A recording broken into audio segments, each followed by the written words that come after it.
कांग्रेस का मुझे नहीं पता था कि इतनी कमज़ोर हो चुकी है कि छद्म राजनीति करने लग गई। कभी कोई किसानों का मुद्दा हुआ, उसकी आड़ में राजनीति रोटियां सेकने लग गई। कभी पहलवानों का इशू था, बड़ा सेंसिटिव इशू था, हमारी शान है देश की पहलवान, उनके अंदर वो पॉलिटिकल इस तरह की कॉन्स्पिरेंसी करके वहाँ राजनीतिक रोटियां सेकने लग गई।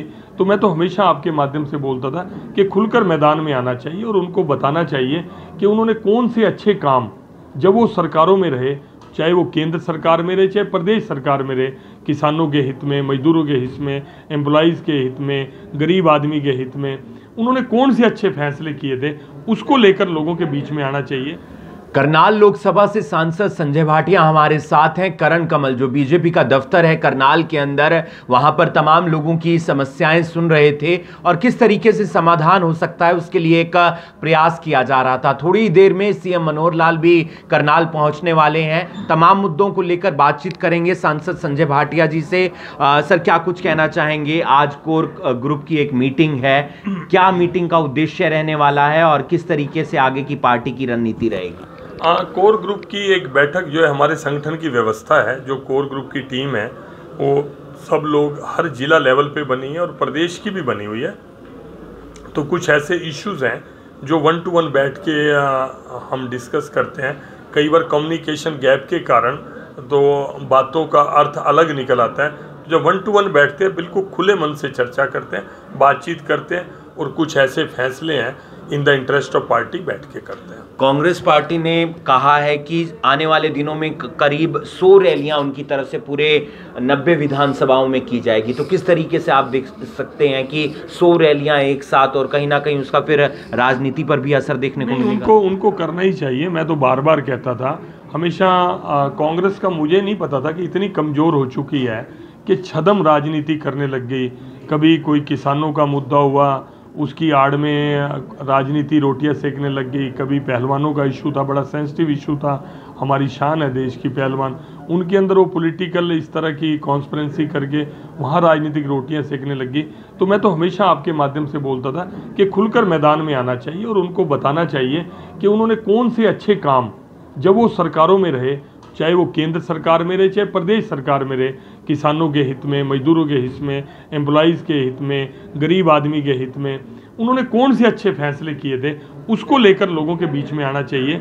या उन्होंने लूट का धंधा किस तरह से बनाया था, किस तरह उन्होंने CLU का धंधा बनाया था, किस तरह से गुंडागर्दी जेलों के अंदर बैठकर लोग फिरौतियां मांगा करते थे, ये अपने अपने शासनकाल की उपलब्धियां बताकर उनको मैदान में आना चाहिए। अभी तक पंजाब और हरियाणा की बात करें, दोनों की राजधानी चंडीगढ़ है, दोनों कई बार चंडीगढ़ के मसले को लेकर मीटिंग भी हुई है। अब हिमाचल ने भी कहा है कि हम भी हिस्सेदारी लेंगे, 7.19 के आसपास हिस्सेदारी लेने की बात कर रहे हैं। तो आप सत्ताधारी पार्टी के नेता हैं, सांसद हैं, किस तरीके से देखते हैं? मैं इस बात के बिल्कुल भी अगेंस्ट नहीं हूँ। अगर हिमाचल का राइट बनता है तो उसको मिलना चाहिए। जब पहले पूरा पंजाब स्टेट ही था, जब पुनर्गठन हुआ, अलग अलग हुई सारी स्टेट, तो रिसोर्सिस पे भी सबका उसी परसेंटेज के हिसाब से हिस्सा बनता था जो आज तक हरियाणा को नहीं मिला। और इसमें भी कांग्रेस की जो पार्टी है उनका ये दोगलापन नज़र आता है। जब पंजाब में भी आपकी सरकार थी, आपकी हरियाणा में भी सरकार थी, तब इस तरह की चर्चा ये लोग नहीं करते थे। अभी आप पार्टी जो पहले दिल्ली के अंदर थी, हरियाणा से तो राइट मांग रही थी कि हमें पानी चाहिए, हम लड़के लेंगे, हम नहीं तो बड़े बड़े अधिकारियों का, जजिस का ये पानी बंद कर देंगे। इस तरह की स्टेटमेंट्स आप पार्टी देती थी।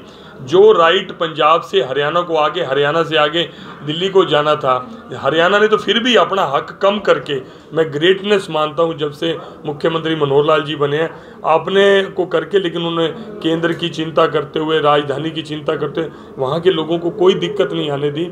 लेकिन पंजाब से जब भी राइट की बात आई, जो पहले दिल्ली के हक में बोला करते थे, आज वो कहने लगे पंजाब से हम पानी नहीं देंगे। वही पार्टी है, वही दिल्ली के अंदर हिमाचल के बयान, हिमाचल का जो बयान है मुख्यमंत्री जी का, अगर उनका राइट बनता है, जो बंटवारे के तहत जो पंजाब से हरियाणा को भी मिलना चाहिए और हिमाचल को भी मिलना चाहिए, मैं व्यक्तिगत सोच मेरी है कि इसमें हरियाणा की जो मांग है इतने वर्षों से जो पेंडिंग है, जिसके लिए बार बार बैठकें हो रही हैं, केंद्र सरकार भी इंटरवीन कर रही है, सुप्रीम कोर्ट ने भी जजमेंट दी है। और मैं धन्यवाद करूंगा कि हरियाणा मुख्यमंत्री ने, हाँ, हरियाणा के मुख्यमंत्री ने खाली बयानबाजी नहीं करी बाकी मुख्यमंत्रियों की तरह, मनोहर लाल जी ने उसको कोर्ट के अंदर सिद्ध करके सुप्रीम कोर्ट को उस फैसले की शेप तक लेके आए। अब उस फैसले को लागू करना है। अगर उस एवज में उनको रॉयल्टी मिलती है या उनको क्षेत्र मिलता है, जो उनका राइट है।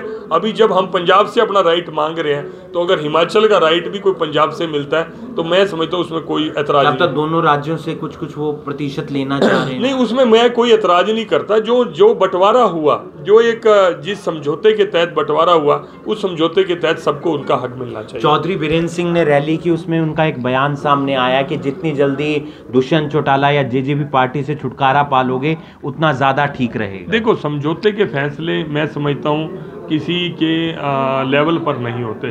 चौधरी वीरेंद्र सिंह, मैं व्यक्तिगत रूप से उनका बहुत सम्मान करता हूँ और वो पॉलिटिकल, एनालिटिकल और ज़बरदस्त, मैं उनके साथ बैठता हूँ तो सीखने का प्रयास करता हूँ। उन्होंने कुछ बोला होगा तो कुछ विचार करके बोला होगा, लेकिन जहाँ तक समझौतों के फैसले हैं वो केंद्र के स्तर पर होते हैं। और मैं समझता हूँ कि इस समझौते के कारण ही भारतीय जनता पार्टी सब ने मिलकर यहाँ पर सरकार चलाई है।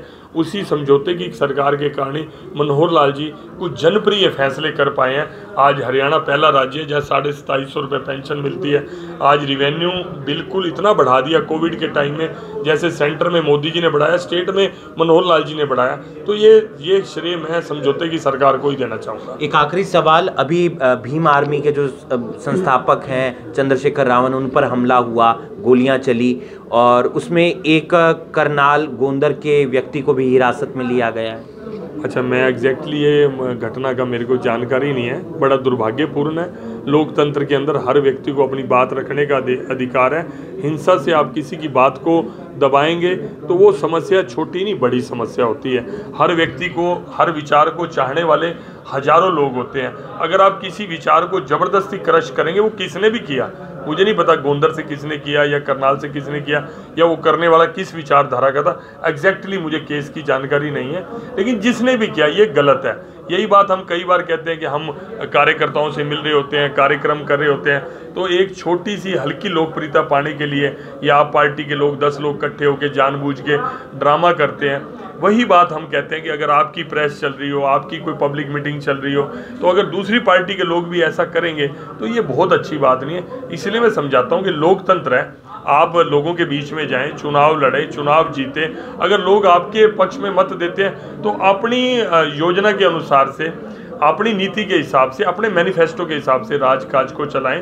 हम उनको शुभकामना देते हैं। लेकिन जब लोगों ने आपको मैंडेट नहीं दिया, जिसको मैंडेट दिया वो चला रहा है, तो डे टू डे इस तरह मीडिया पब्लिसिटी पाने के लिए डिस्टर्बेंस नहीं करनी चाहिए। तो हमारे साथ थे संजय भाटिया, सांसद लोकसभा करनाल, और तमाम मुद्दों को लेकर उन्होंने राय रखी।